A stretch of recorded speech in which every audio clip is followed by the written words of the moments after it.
Hello everyone! Today, I'll show you the real health of your iPhone battery, not just what your settings tell you.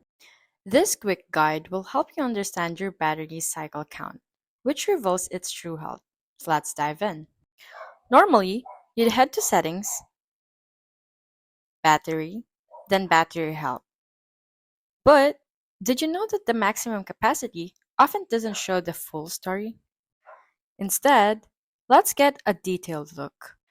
Go to Settings, Privacy and Security.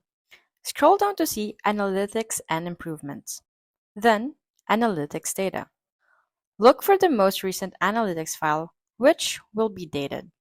Inside this file, there's a lot of data, but we're only interested in the battery cycle count. To find it, select all text, copy, and paste it into the Notes app. In Notes, use the search function for last underscore value underscore cycle. This will show you the number of cycles your battery has undergone. Now, why is this important?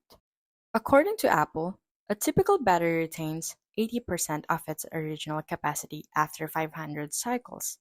So, by calculating where your battery stands in its cycle count, you'll get a clear picture of its actual health. For instance, my iPhone shows 100% maximum capacity in settings.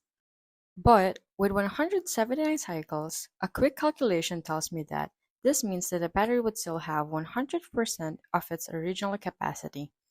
However, remember that this is a simplified calculation and the actual capacity can be different. The most accurate way to determine the battery's capacity is to check the battery health feature on the iPhone. As previously described, I'll have the calculation formula in the description below. Check your battery's true health and let me know how it holds up. And that's it.